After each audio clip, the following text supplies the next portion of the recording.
कब और कैसे बनते हैं ज्योतिष योग। चैनल के सभी दर्शकों को नमस्कार, प्रणाम, जय श्री कृष्ण। प्रायः आपने लोगों को कहते सुना होगा या पूछते भी रहते हैं लोग कि हमें बताइए आचार्य जी कि हमारे बड़े भाई के साथ हमारी कैसी रहेगी। हमारा बड़ा भाई हमारा सहयोग करेगा या घात करेगा, या फिर हमारे द्वारा बड़े भाई का घात होगा, या फिर कई बार बड़ा भाई आकर पूछता है कि क्या हमारे छोटे भाई के साथ हमारी बनेगी या नहीं बनेगी।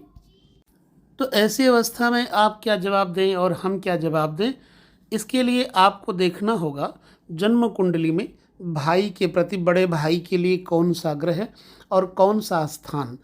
आइए हम इसी पर चर्चा करते हैं।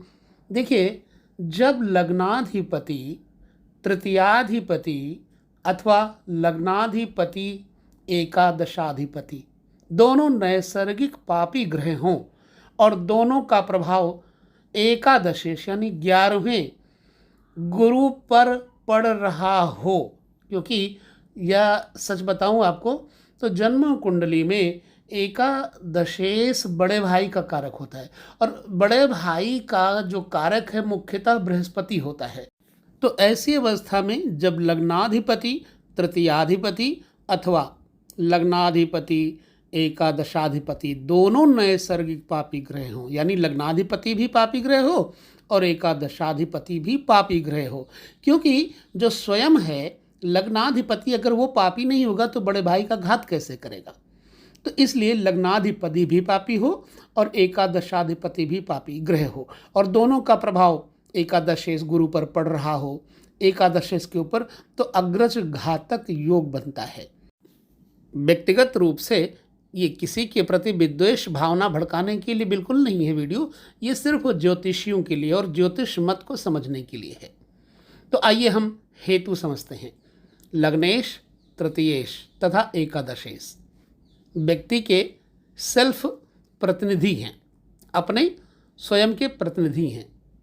इसलिए जहाँ कहीं भी यह पापी प्रभाव पड़ेगा उस व्यक्ति का विरोध मनुष्य जानबूझकर करेगा, और यदि ये प्रभाव बड़े भाई के कारक गुरु पर पड़ जाए तो स्पष्ट है कि वो मनुष्य अपने अग्रजों का जानबूझकर विरोधी अथवा शत्रु होगा। यहाँ पर हम एक उदाहरण ले लेते हैं। आपने सुना होगा इतिहास में कि औरंगजेब बादशाह, यहाँ पर उसकी कुंडली लेते हैं। यहाँ पर शनि अपनी पूर्ण दशम दृष्टि से और मंगल अपनी पूर्ण सप्तम दृष्टि से गुरु को पीड़ित कर रहे हैं। मंगल भी क्रूर ग्रह हैं और शनि भी पाप ग्रह हैं। तो मंगल अपनी पूर्ण सप्तम दृष्टि से गुरु को पीड़ित कर रहे हैं और गुरु यहाँ न केवल एकादश भाव का स्वामी अग्रज ही है अपितु बड़े भाइयों का कारक भी है। अतः शनि और मंगल लग्नेश तथा तृतीयेश, तृतीयेश क्या है, बाहु, हाथ होने के कारण जानबूझकर हानि पहुंचाने की भावना तथा कार्य को दर्शाते हैं। अतः इसी पापी प्रभाव के कारण औरंगजेब ने चतुराई से अपने बड़े भाइयों को मरवा दिया। गुरु ही के संबंध में एक और बात इस कुंडली में नोट करने योग्य है, वो ये कि गुरु एकादशेश है, अर्थात पंचम भाव पुत्री से सप्तम, पुत्री का विवाह भाव का स्वामी है और इसीलिए पुत्री के पति का प्रक्का प्रतिनिधित्व करता है।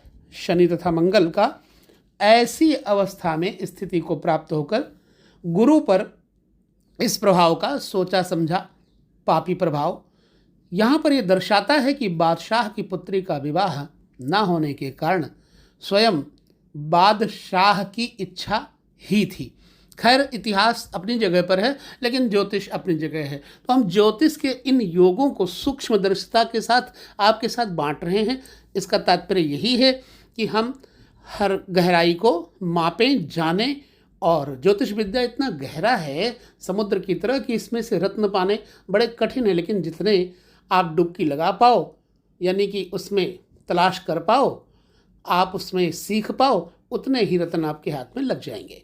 तो इस छोटे से वीडियो में ये पता लगेगा अग्रजों का घातक योग इस तरह से बनता है।